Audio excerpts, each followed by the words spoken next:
The topics and opinions expressed in the following show are solely those of the hosts and their guests and not those of W4CY Radio, its employees, or affiliates. We make no recommendations or endorsements for radio show programs, services, or products mentioned on air or on our web. No liability, explicit or implied, shall be extended to W4CY Radio or its employees or affiliates. Any questions or comments should be directed to those show hosts. Thank you for choosing W4CY Radio.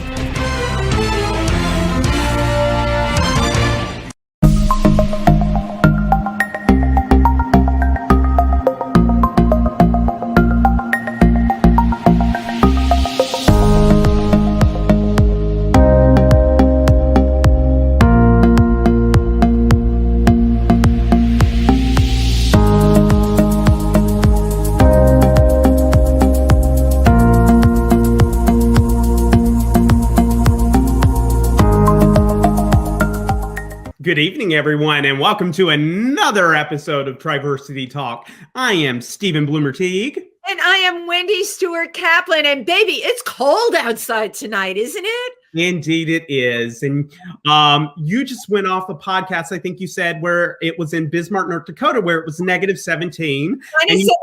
I'm right. I have you know what, Stephen, you're right. Neither of us has any right to complain right now because I do, and yet I will. I am not impressed. All we have to do is go on Facebook and see all of our miserable friends that are down in Florida. I can't even take it anymore. Do not put your pictures up. Well, amen. But while we're talking about Facebook and YouTube and all that stuff, if you're on either one of those platforms, definitely feel free to give us a subscribe or a like or a heart or whatever it is you do to show your love for us. Hopefully by next week, we will have our own official domain name for our YouTube channel. Now, right now, it's making it youtube.com/Triversity Center for Gender and Sexual Diversity. So I've got to work that out to where I can shorten that a little bit. Stephen, that is all that technical stuff that you do so much better than me. That is, I just don't even know anymore. But I do know if people subscribe and we have a certain amount of subscribers, we will have our own domain name, which is like, that's great. I know. I mean, you feel like you've made it. Yeah. Well, before we get started tonight, one thing I do want to plug is our Share Your Heart talent show next week. It's Share Your Heart, Triversity's Got Talent, the virtual edition. We have 10 magnificent contestants, a couple of amazing judges, 3 spectacular hosts, well, at least one, but two pretty good. And it's going to be a fun night. All the proceeds go to supporting the Ecumenical Food Pantry. So love it if you come. We need you there because your vote helps determine the winner. So if you're interested, go to www.triversitycenter.org/share-your-heart. That was amazing. And next week, we will be doing a preview show, a special Triversity Talk, where we will interview if not all of the contestants, at least most of them. So I'm very excited about that because, one thing, when you get to see people that perform, they're performing. But when you get to do interviews, you're getting the nitty gritty. You're getting the dirt. And I like that. And I hope they spill tea on each other. They will. They need to be spilled. But let's not get ahead of ourselves because we have a great guest tonight. Wendy, can you tell us who that guest is? Oh, well, I'm very excited because I love when we have people that are near and dear to our hearts that really make a huge difference in Milford because of what they bring to the party. And you all will know this person because John DiLeo is not only an author, a book reviewer. He's been host of the Classic Film Series. He has been an integral part every year of the Black Bear Film Festival, bringing us the most amazing classic stars. Tab Hunter, he does the interviews on the stage, and he's really made Black Bear be so sensational because of what he does for our town. Without further ado, I give you John DiLeo. Hey. Hello, John. Welcome. Hey, Wendy. So good to be with you. Was that a good, do you think that was a good opening? Did you like it? Yeah. What's not to like? Thank you. Cool. I appreciate that. Who's the lovely lady behind you? Well, I thought if I had Marilyn right behind me, it would look like she was whispering all my answers into my ear for the hour. So I think we're kind of getting the effect. Yeah. I dragged her up from the basement. I'm sitting in a corner of my office, but I thought she would add a nice touch considering the topics we're going to talk about. So, classic movies. And she looks a little cold to me, John. Maybe you might want to grab a sweater or a little something. more Marilyn up tonight. So, John, you've written at this point 7 books and an 8th one coming. No, it's 6 with the 7th one coming at the end of the year. Yeah, not too far off. I went through and I'm like, you are, and I tell everyone, you are, as far as I know, the classic film historian. So I have to ask you, it's such an intricate area of film, and you're like an expert. How did this all happen? Well, I guess it goes back to childhood, and I was lucky to be raised in a household of parents and grandparents, all of whom loved old movies. But I always say that everybody liked something different. So my mother loved musicals, my dad loved gangster movies, my grandfather loved tearjerkers. So, I mean, I was getting it from all sides and all different genres, and it was always sort of in the back of my head somewhere, and it made me want to perform, and that's where I sort of thought my professional life would go. You know, I went to Ithaca College as a theater major, came to New York City, did the whole aspiring actor thing till my mid-30s. And when I kind of had to come to grips with the fact that I didn't think I was going to become a star, it was sort of a moment of, well, what else have I got going? And I thought, well, my lifelong passion really was film, where I couldn't help but absorb all the statistics, all the awards and all that stuff, you know, without trying, because I loved it so much.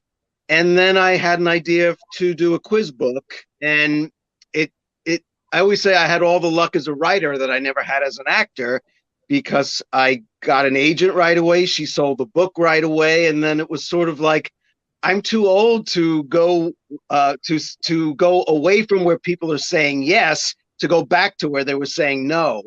And so I never looked back, and it's been, you know, almost more than 20 years doing what I'm doing. So I feel like it was a long path to get to the right path, you know. But not so long, really, early 30s. And the fact that when you hit it, right, isn't it funny how things work? The agent came right away. Everything fell into place. Now, your first book was, and you thought you knew classic movies. This was a quiz book, right? Yeah, because I never thought of myself as a writer. I was an actor who had an idea to do these, what I thought were clever little matching quizzes to test your knowledge. Like that. But the fact that it happened gave me the confidence to actually do a book of essays. And I remember even telling myself, it wasn't that people were telling me early on, oh, you're talented as a writer. It was that I had a lot I wanted to say, and that was the impetus. It was the desire to communicate, and that's where it all came from. Knowledge. I mean, just sharing that knowledge. Now, with the quiz book, I'm trying to remember. Did you get a response from Joan Fontaine from that? Or yes, I did. Yeah, because I guess that was 1999. I tried to find addresses for some of the old time stars and send them the quiz book if they were prominent in it. Oh, and smart. Yeah, one of them was Joan Fontaine. And I think all I knew was that she lived in Carmel, California. And I think I literally put it in an envelope and wrote Joan Fontaine, Carmel, California, thinking that everyone there knows she's there. And she got it. And she wrote me a lovely postcard that she was looking forward to playing the book with guests around a winter's fire. So that was what she said. Fabulous. Oh my gosh, that's like the best quote in the world. I wonder if she was in the morning room or the library. Right. Yes. And if Mrs. Danvers was lurking while she was trying to read the book. I love it. So your second book was 100 Great Film Performances You Should Remember, but probably don't. I have to tell you, I love the title of that book, because I am the person that doesn't remember. But if someone like you, right, puts it in a book and you get my wheels turning. So thank you for doing that. So I guess that book was really aimed towards those of us that, you know, we love these movies, but we don't remember very much about them. It was almost a kind of revenge on the Oscars kind of book too. It was like, here's 100 great film performances that didn't win anything significant, and it's time somebody, you know, tooted their horns for them. And it went from 1920 to 2000, and so that really was my sort of saying this, not necessarily who I thought should win in a particular year, but people who should have been in the game that often were overlooked. And was often very big stars in lesser known movies. So, you know, it wasn't 100 obscurities by any means, you know. Right. But how cool that you, I mean, with what you've done, you turn attention to them. Every person that you brought to the Black Bear Film Festival, you know, I knew the names, but I don't have the background that you have. And a lot of people don't. And we were all able not only to learn, but just to experience, you know, a time that these are such different times, John, you know, and the stars now, it's not like the ones from the classic movies. Well, the way it started, I guess I'd been doing presentations at the Salon for Black Bear a couple of years at the beginning, and they hadn't had any old time stars yet. But if you remember, Farley Granger and his partner had a house in the community, and they were after him. And somebody got him to agree to come. And the way it was told to me was there was like a board meeting and someone said, "Oh, great, we got him. Now what? What do we do with him?" And somebody said, "You know who would be good for this? That guy, John DiLeo, who lives in town, who writes about, I bet he knows what to talk to him about." And that's how it started. And that was a really fun event. He was really sweet and easy to deal with. He was a lovely man. Just great. I tell you, one of the first times I probably had met you at other times, but I remember you for the first time really in two places. You did the Phoenix, I think it was the fall fashion show.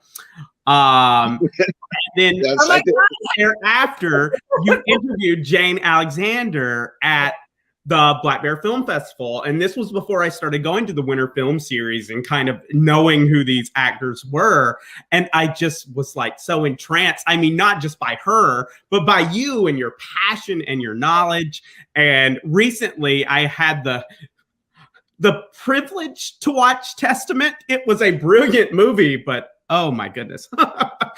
That was bleak. Tough one to watch during the pandemic. Yeah, not very good viewing for the pandemic. Yeah. I have to say, of all the stars that I was lucky enough to interview at Black Bear, they were all terrific. They were all really easy to deal with and nice people and grateful. But I have to say, of all of them, Jane Alexander is the one I've actually continued a friendship with. Oh, and she's an amazing person. And I'll share with you, although it won't be out for a while, because we've become friends, I sent her my newest book and said, "If you like it, would you give me a blurb?" And she read it and she really liked it. And the book will have a quote from her on the back jacket when it comes out. Wow. She's an inspiring person. Her life is inspiring and kind, and I just I feel so lucky to have met her through Black Bear and to have continued this friendship with her. I'm impressed by it. People like you that are so humble. When I look at you, I think of what you've done for these classic film stars. Everyone that I've met that you've brought to Milford, they loved being there. They loved with the interviews. How cool is it to bring that to our town? All right, for all of us to hear these stories firsthand, because John, this is something none of us would ever know if you didn't do it. And it just makes our community so much richer. Well, I love doing it, of course. And, you know, two of them particularly were like on a dream list, which were Jane Powell and Tab Hunter. Both of them couldn't have been more wonderful. But I also have to say, you know, a couple of them were contacts that I guess I had, but I have to say, like, I couldn't have gotten Arlene Dahl without my friend Michael Milton, or Marge Champion without Larry Fuller, or Rex Reed without Ronnie White, or Lorna Luft without Jamie Harris. So there's usually some other link that is, not quite 6 degrees, but a few degrees of someone who says, who I think I could get for you, or who'd love to come, or all that stuff. And then it's really about, like I said, the research, and I think they usually do have a good time because we usually put on a good show for them because everyone's so excited that they're here. You ask like legit questions that show that you know your stuff and that you're not just asking bullshit generic questions. And I think that makes the interview more fun. Well, it's the fact that you're so passionate about what you do, and they can totally feel that when they're up there being interviewed by you. Now, your third book, this is 40 Remarkable Movies Awaiting Rediscovery. And Michael Musto, can I read a quote? I love Michael Musto. He's a friend. Can I read this quote that he wrote? I thought it was so funny. I love a book that celebrates underappreciated films while providing on how to fill all those lonely nights without suggesting you give Sweet Smell of Success a 100th go-around. DiLeo trumpets Dusty Gems. His glaring omission of Howard the Duck will only disturb people who think of Psycho as a romantic comedy. Right, Stephen, you love it. I had to read that. First of all, I adore Michael Musto, but that is so insightful. And yeah, he just really said it. You what made you want to call recognition to those films? Well, I think, like you said, if classic movies is my niche, within that, my even smaller niche is the underrated, neglected, overlooked movies. Because as I've often said to people, you don't need me to say, oh, Casablanca is a good movie, you should see that. Or Now Voyage is a good movie, you should see that. I feel like though I like to be there for the people who've seen all of those and want to know what else is good that they would love but they've never heard of. And so Screensavers was that book. And I love Michael Musto too, because even when he hasn't had a regular gig and I'd send him something, he'd say, I don't have anything going on, but I'm going to find some place to say something good about this. So he's always been really good to me. I mean, how cool is that, right? So we really missed, and Stephen, I'll jump in on this, that, because of the pandemic, you gave so much to the community on the Wednesday night film series. I was never there for it because I was in the city, but Stephen, you'll say it. I heard how people look forward to it and everything. I mean, absolutely. I mean, and not just, I'll ask you about how it got started and kind of where it evolved. But what I loved about it was that it would bring members of more what I'd call the Triversity community. But this was one of the few things where we really pulled in the broader community and got people to walk into the center doors that probably would not because they're like homophobic or anything, but just because there'd be no need. Just this winter film series, which allowed us all a reason to get together, brought people to the center, created allies. And I mean, it's just wonderful. Yeah. Well, it started, I guess, when Carrie and Chris ran the center, and I guess they'd seen, I knew them a little bit, and they had seen me, I guess, do some of the Black Bear events and said, would you ever consider doing, what it became was, you can pick the movies and we'll just show them in the center and they'll be free. We'll have a donation jar and maybe we can generate something during the winter when there's nothing to do because people don't go out. It's cold. And it would be just something to make the winter go faster, which it always did. And I think obviously we're not doing it now because of COVID, but I think wasn't last year the 7th consecutive January, February. So it has been fun. And, it's a lot of responsibility when someone will grab you and say, I don't know how I'd get through the winter without you. It's like, oh my God, that's a lot. That's a lot to put on me. But I do love it. And like I said, often I've shown more famous movies because I realized I assumed at the beginning everyone had seen a certain number of classic movies, and I was wrong. So then I started throwing in more famous movies just to make sure people had seen them.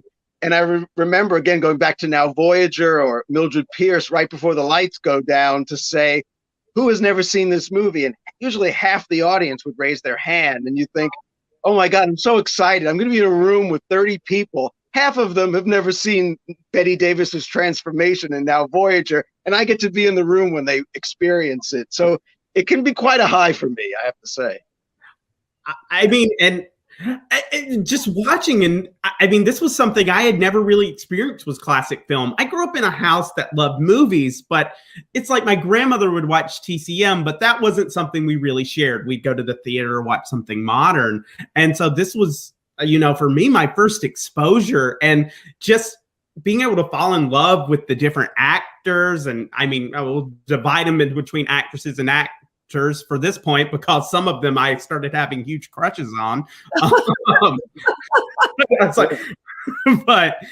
Yeah, I mean, just so much fun. Now, originally, you thought it might be geared to kind of pull in young people to watch these movies, but it didn't quite work out that way, right?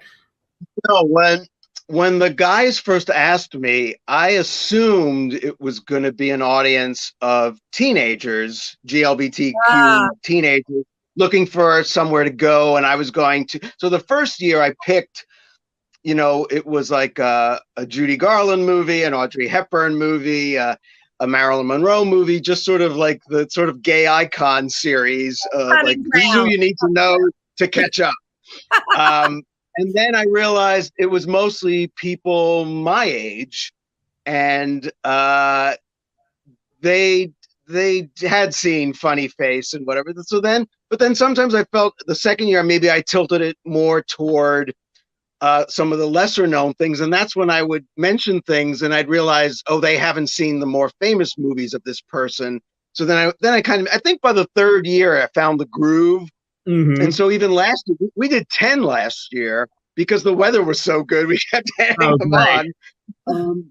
And I think I found a good balance of I throw in one that wasn't so famous that pleased me. And then I throw, it happened one night and, whatever, Mr. Deeds Goes to Town, just because I wanted the surefire ones, in there as well. Tried and true. But I mean, or I loved having, like I said, showing Mildred Pierce for our friend Lorianne owns and operates a restaurant and she's a mother. It's like, this is the movie for you. Lorianne was always so funny because it seemed like at least the first year I'd go, every week she'd say, that person had a house up here. And you would always just give this look like, okay. Well, I guess you came up with some ones I'd never heard about. Because you said Joan Crawford, and I can't. Hold on. That's true? Joan Crawford had a house up in Milford? I don't know that, but I think that was or there was Grace Kelly, I thought she said. Grace Kelly? Grace Kelly's a Pennsylvania.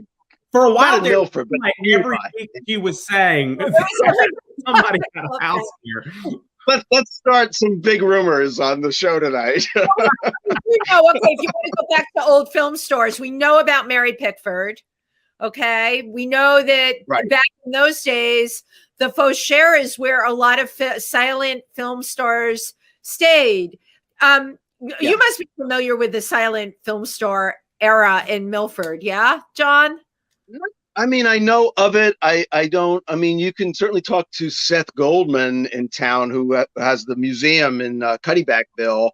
I didn't know about that. Tell us about that museum. Focuses on that, but I mean, I know all the people involved. I don't know them. This was 100 years ago, but I mean, I know who they are, and that's pre-Hollywood, before everyone said, "Come on out here. The weather's great. Bring your stuff."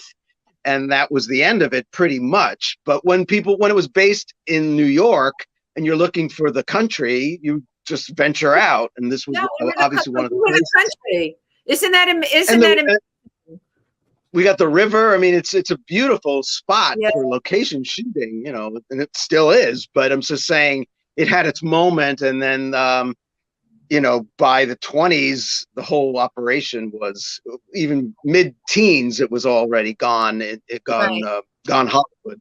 yeah, as they say. Right. Yeah. So, John, I'm curious. You grew up in Brooklyn, yeah? Which I part? was born in Brooklyn. I was born in East New York. I lived in Ozone Park, Queens until I finished first grade. And then I was raised in Nesconset, which is part of Smithtown on Long Island, and Oh, I know. graduated from high school. That's a Smithtown. historical area. That's a very historical area there. It is, especially, yeah, the North Shore has all these Revolutionary War things that happened. Yeah, it's really lovely. I still have most of my family's on Long Island still. I'm, I haven't been there in about a year because of everything else going on, but yeah, that's still the whole island from Brooklyn all the way out to Shelter Island. I have family all the way across, basically. So yeah.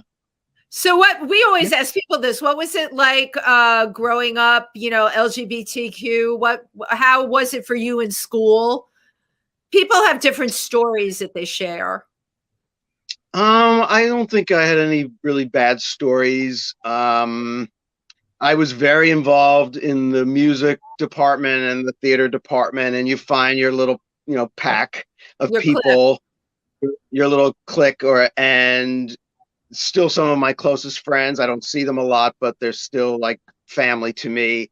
From grammar school. Wow. From junior high and high school. Wow.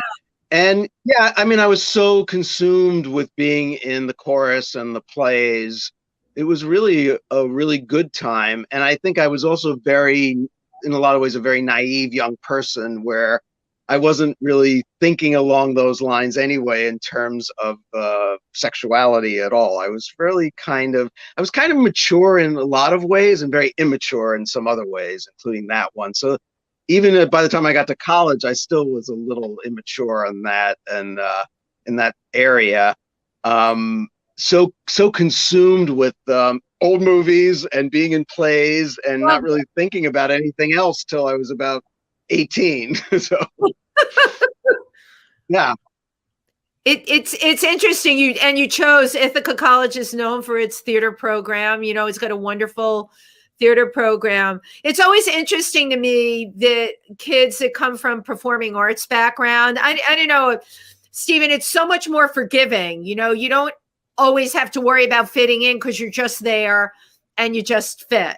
And back in the day, as they say, it wasn't like the show Pose. It wasn't like that. It was just easier in a lot of ways for people because you were, what do we call them? Theater geeks. You were a theater geek. Yeah. The thing about your theater degree, which it doesn't mean you're going to be employed because you waive your diploma. And of course, most of the people I graduated with, from my era in Ithaca, most of us are not professional actors. However, I don't think I've ever really met anyone who went through that program that's regretted it or said that was a mistake or a waste of time. Because if you study theater, you're studying discipline, which you put into anything you do. You're studying how to work with other people and come together to do something.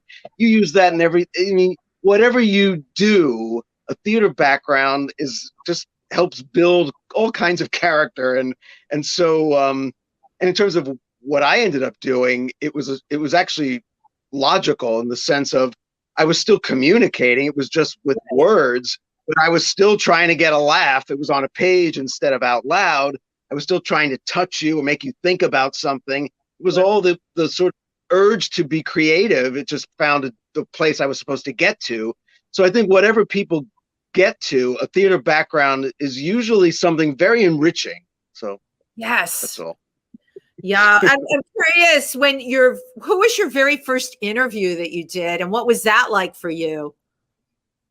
Well, I guess I don't think I had interviewed anybody seriously until that first one with Farley Granger, and I think. At the top. What's that? I'm sorry. What did you say? Nothing like starting at the top, Yeah, like starting at the top. I'm sorry. Start with Farley Granger interview. It's funny because he was so nice, but I could tell we only met about an hour beforehand to just talk over a little bit. And I think he I could tell he wasn't. He was doing it to be nice, but he wasn't really that excited about talking about his career. He wasn't full of himself at all. But I could see once we got out there, and it's like it takes a little bit of time.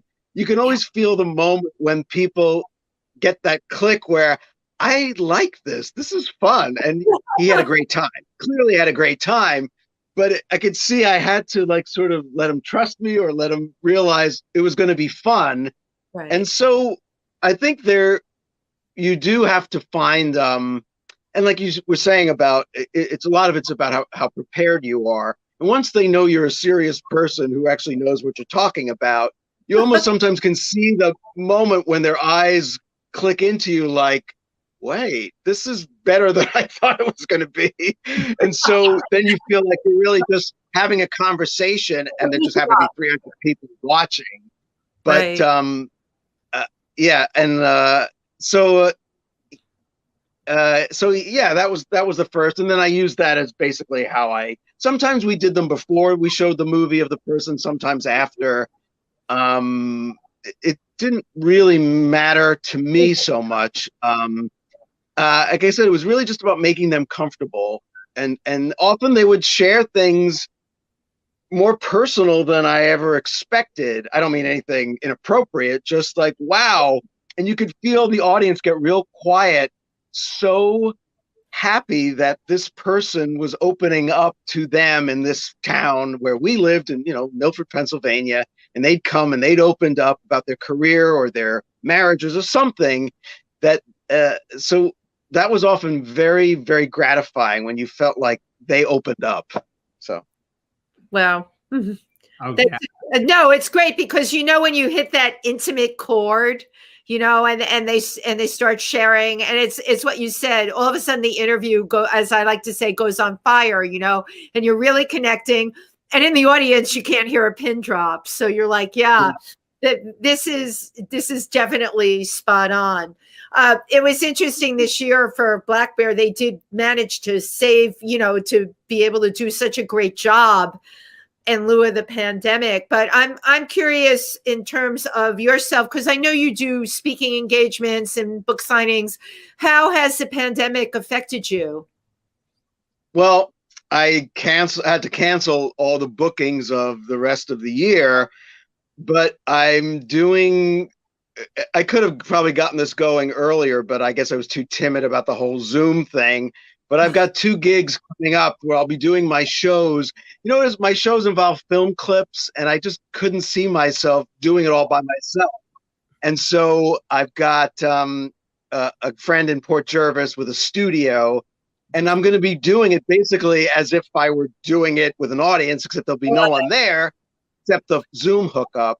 So I've got 2 gigs in March. If they go well, I guess I kept thinking this will be over soon and I won't have to do that. Amen. But, I'm going to do it. I'm going to do it. So we will see. Studio over in Port Jervis. I know the people you're talking about. And yeah, what a great opportunity. You will survive Zoom, John. You will.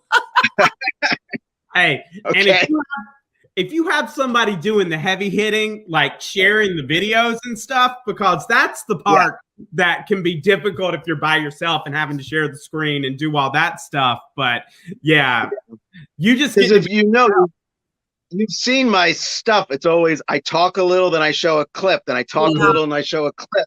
So it's like being a one-man band. And it's not like I'd show a movie and just talk. It's too much going on. And I thought, I don't see myself doing that in my house. It just seemed like too much. So anyway, we'll see how it goes, and maybe I'll do more of it. And yeah. That's great. You have to make sure everybody knows, like, when you're doing it, so they can zoom in. Zoom in with John. Okay. So I always ask the hard-hitting questions. Who was your biggest celebrity crush? Or at least we'll put it in the classic movie genre. Well, I've told you this, I'm sure, because I introduced those movies, and I've shown, my big celebrity crush was always old-time movie actor Joel McCrea. He's my favorite. He's a Oh, terrific actor, but wow. he would be my celebrity crush. Growing up, I guess I was always so swept away by the musical stars. So, you know, I was obsessed with all of the Gene Kelly, Fred Astaire, Judy Garland, and I Right. got to meet Fred Astaire and Gene Kelly on the same night. I Oh, got I got my I've got my parents. It was so good of them. I was 15. I got them to drive me into Manhattan so I could attend the premiere of That's Entertainment Part 2, which was going to be star-studded. I think the tickets were $25. My sister joined us too, so it was a big $100 night in 1976. And they were all there. I had my autograph book at the top of the escalator, and they came in one by one. And it was Fred Astaire's birthday, which of course I knew, and I'd written him a poem, which I was able to give to him. And he thanked me, and he signed my book, and I met everybody that night. And so that incredible. was, I wouldn't call them celebrity. That wasn't really so much a crush, but that those were the people that were my gods. Those were my gods. And the Joel McRae thing, I was an adult for. So I forget what the one film you showed with him last year, or you may have shown two, but the one where he was like a two. Yeah, I mean where he's like a soldier, particularly dreamy in that film. Yeah, the more the merrier with Jean Arthur, which has that great scene of him kissing her neck on the stoop when she's trying to not fall for him, even though she's gone. It's a classic scene. Yeah, he's a great at comedy. I also showed Stars in My Crown, the one where he's the parson about the typhoid pandemic, or the epidemic, rather. Beautiful film. And wasn't that, I mean, just a crazy period? Because Wendy, I mean, kind of time-wise, that was post the city closing down and pre-Milford closing down. Like what, the second week in March, Stephen? Second week in March. I can tell you exactly. I can tell you exactly when it was, because I had 2 gigs that week, and that was it. March 11th was the night I showed Stars in My Crown, a movie about a typhoid epidemic in a small town. The next night I showed Charlie Chaplin's The Gold Rush at the Delmonico Room at the Fauchère, and it was announced that night this would be your series ended, but the Fauchère had a couple to go, but it was announced that night this is the last night. And really, that was the night Broadway closed. So actually, we went one night longer than Broadway because we did a show that night, but that was basically, I think of that as the night it all changed, March 12th. But I guess everybody might have a different, but obviously it was definitely that week for most people. Absolutely. Yeah, it was definitely that week. Wow.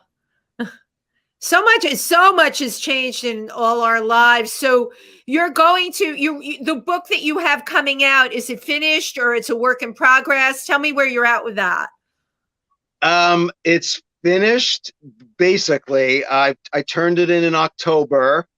My publisher is very happy with it. And actually just today I saw the cover and the back jacket and the complete design of the interior, including 100 photographs, some of which are in color. I'm not supposed to talk about it specifically yet, to sort of, to keep it under wraps a little longer.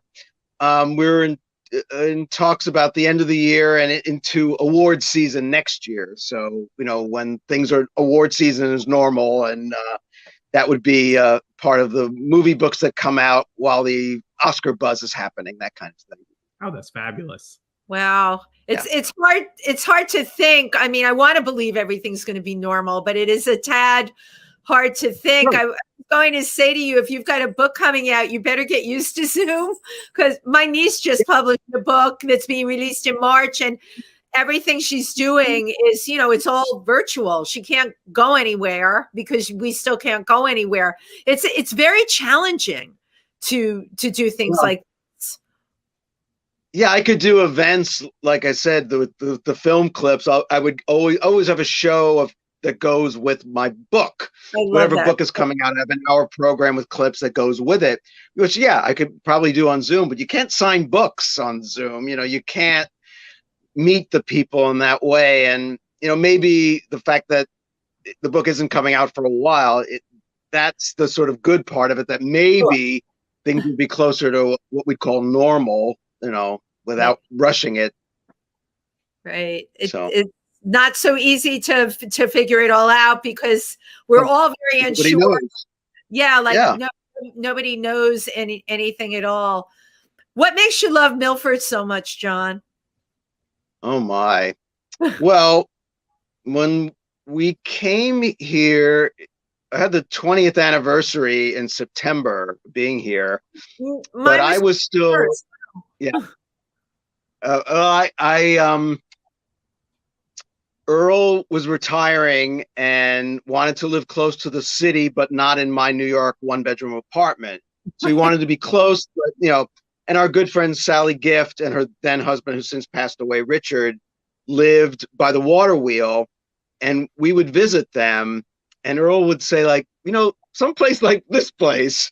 And so he was here full time from then. And I gave up my New York apartment in 2012. So I've been a full timer these last 8 years.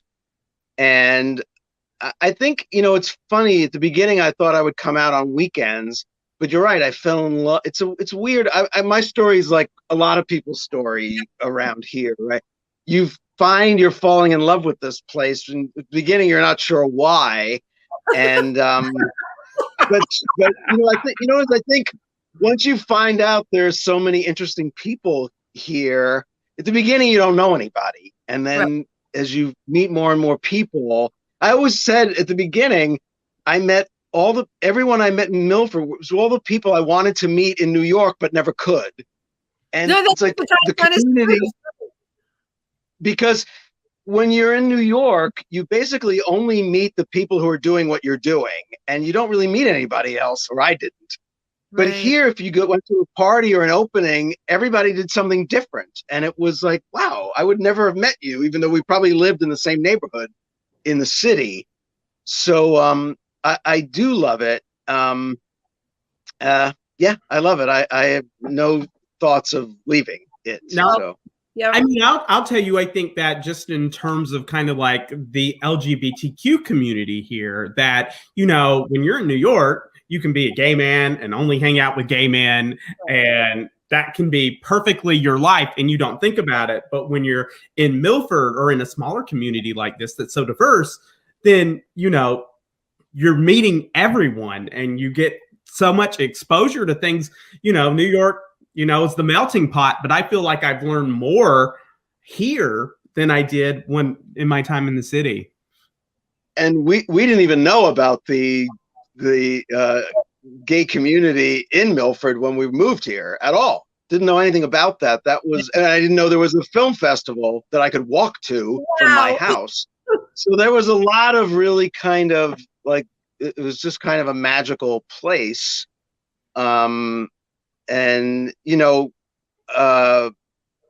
been a crazy year for everybody, but just in different ways. Earl passed away in May. It was unrelated to COVID, but it's been obviously a challenging year. I had my book to work on through October. Earl passed in May. But I'm seeing someone now, and things are even in grieving times and bad times, good things can happen. And I mentioned it because you were talking about Milford. My friend Michael has shown me places in Milford that I could walk to that I never knew about. So I've had this whole other experience of this community in the last few months. Fantastic. And again, like I said, even in really challenging, really sad times, there can be surprisingly good things that can happen and turn things in a good direction. So, well, you're both saying the same thing. We have a really extraordinary community in Milford. The opportunity with arts in Milford, from Black Bear Film Festival to the Readers and Writers Festival, one of our newest festivals. Robert Khyber is opening up the Pike County Arts Center. You probably don't even know this, or maybe you do, John. I see it on Facebook, I see that what the progress being made. Sure. And it's going to be a gallery downstairs and the theater upstairs, and that's going to be right on 739. So the Milford Theater has been sold, and there's renovations that are going to happen there. So, to me, we've got it all going on Milford. It's an amazing community, and it feeds you. It can feed you in a way. I'm in New York City for work, and I can crank out work here, but Milford feeds me in a way that New York can't. It just can't. Well, even when I still had the New York apartment, I was still doing most of my writing up here because I could sit in this little office I'm in with a beautiful view of my street and the window right here. No jackhammers, the usual stuff you deal with if you're trying to concentrate in New York. And so it was very easy to adapt that part of my life to being up here. And, I adore Manhattan. I've adored it since I was a little kid and would beg to go to Radio City Music Hall to see the Easter show and all that stuff. And I still love it. But, I feel like once I was writing and I started to lose the need for New York. And it's really a place for people who have to be there. And I felt like basically when I was leaving, I was sort of passing the baton to my niece and nephew in their 20s who were hungry for it. And it was sort of like, it's your time, because I kind of, as much as I love it, I'm kind of done and I don't have to be there. And so I'm fine with that. There's no longing for my old apartment or anything like that. But I loved it, but I kind of used it up. You don't even miss them. Listen, look at you're a writer. Look at some of the writers that have come out of Milford. Frank McCourt, Angela's Ashes. I mean, we could just go down the list. I always say there's something about Milford. And Stephen, agree with me on this.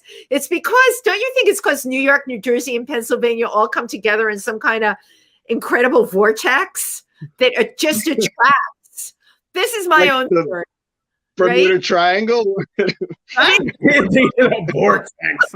It is, John. It's like our own Bermuda Triangle. But when you think of the people that have written books here, people that have made films, people that have come, I have this theory. It's funny you said about you were done with Manhattan. I have this theory about Milford and our area that also when it's done with you, it purges you. There are people that have moved on just to other places. I've been in Milford 21 years and know a lot of people, right? But a lot of the ones that moved on, it was just because it just wasn't happening or fitting for them anymore. And the place itself just is like, I'm done with you. Okay, I hope that's not the case. You're good. It wants you, and you got this you got this book coming out. Before we go, John, we usually give the floor to our guest if they have any kind of, last words or promos or anything they want to say. So the floor is yours. Haven't I been talking for an hour? But this might be a chance to say something like, I have a website. Well, no, I can't wait for this quarantine isolation to be over. Whatever it is, whether it's opening night on Broadway or the first night of the film series or my first book event with people, I keep trying to think about how happy we are going to be on that day. Yes. That first overture in New York. Like I said, the first time I'm in front of an actual audience, or we're still going through. As I said, we've all had our own challenges this year, and knowing that there is going to be that moment, even if we don't know when exactly, which is so frustrating. But to try to keep our eye on the prize and try to make ourselves as happy as we can until then. That's all. Absolutely. John, how can people find the Zoom show you're going to be doing? Actually follow me. I'll probably be posting things as that gets closer. Follow me on Instagram, john.dileo.12, or on Facebook or Twitter at John DiLeo. So, Perfect. I'm not that hard to find. So you'll find. You know where you are. You have a fabulous website too, johndileo.com. Johndileo.com. Yes, Now, yes, thank you. Thank you. People go to the website to find the books, get to Amazon. No, I always send people to Amazon because it's the easiest way. And when people order books on Amazon, they reorder, in, I wouldn't say bulk necessarily, but they order a chunk, and it's good to keep them reordering because they're the biggest seller of books at the moment. It's just a fact. And so, I always send people to Amazon. Yeah. Thank so you. Just type in that name and you will find 6 wonderful books and a 7th soon enough. Right. And John, thank you so much for joining us tonight. I've said this to you in private and I say it in public. I really miss you. I miss the film series and can't wait till we can do it again. Same here. Thank you guys both. It was Thank really you fun for doing everything that you've done for our community and will continue to do going forward. As we say, you're a keeper. Amen. Thank you. Well, and thank you all for watching, and good night. And we will see you for the Triversity's Got Talent preview show next week. Until then, good night. Good night, everybody.